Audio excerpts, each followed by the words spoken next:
When you fully show up as yourself, what does that version of you look like? How does that version of you act? What do they do? It's really important to define that as who you really are. You know, you at your best. Because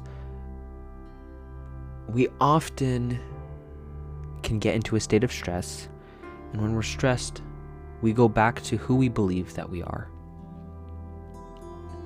Many people call that our identities.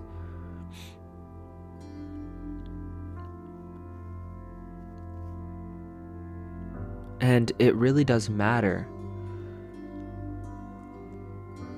what you say about yourself.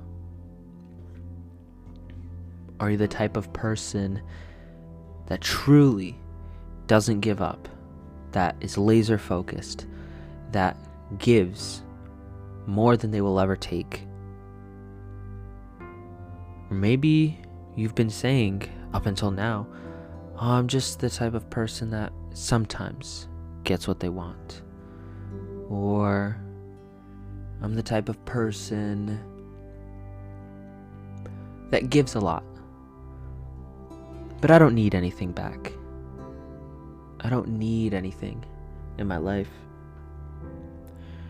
We all have needs. We all have things that fulfill us, that help us grow, that puts us at 100%.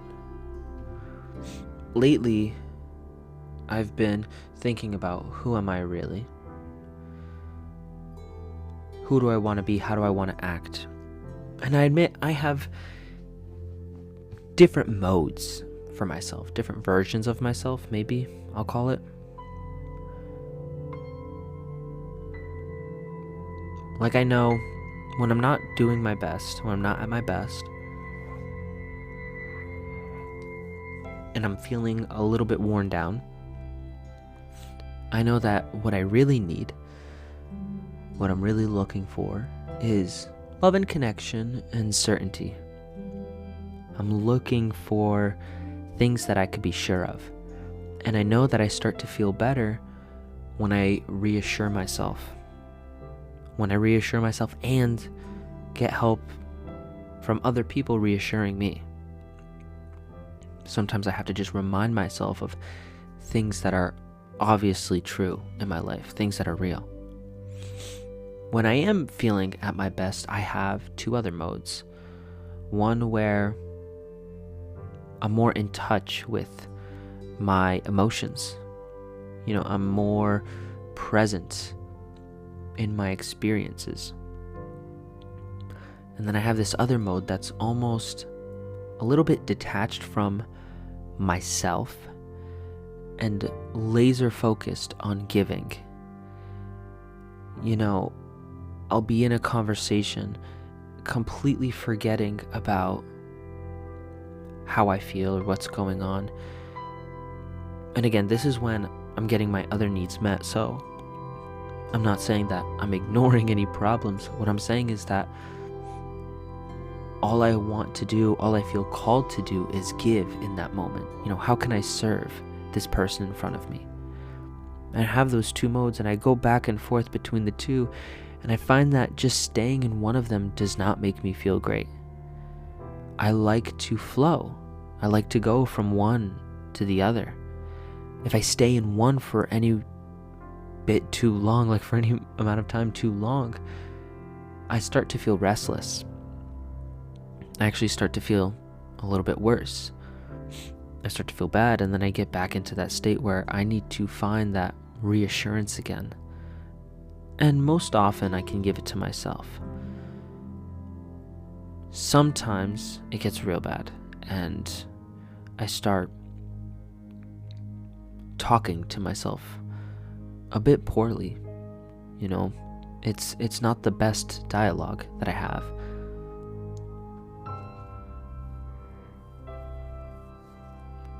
And being able to have people to lean on, to count on, to just give me that jump start, to give me that boost, to remind me of what's actually real, what's actually true. I could get back to who I really am. Because I know at my core, I'm grounded, I am patient, I want to give, I want to provide, I want to protect. I want to be strong, not so that I could control others, but so that others can actually feel more free around me. When I'm at my best, I want people around me to feel safe, seen and protected, to feel trusted, to feel free, to feel joyful and radiant and excited. I want people to know that they have someone counting on them and someone they can count on. Because there's a gift in showing other people that you need them. There's a gift to show someone that you appreciate them, that you admire them, and that you show them that they have made an impact on your life. I'm trying to find the right words to say all this because it's something I just recently went through. I recently experienced, less so in words and more so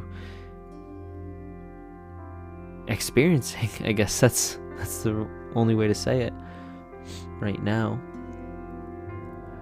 I had this moment where I was able to see growth and transformation in the people that I really care about simply because of showing up as who I am.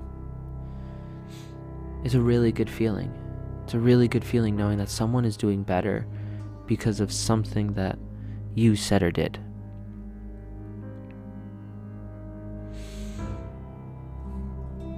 This is what it means to experience love. For me. When I think about love, I think about it as this all-inclusive, expansive experience.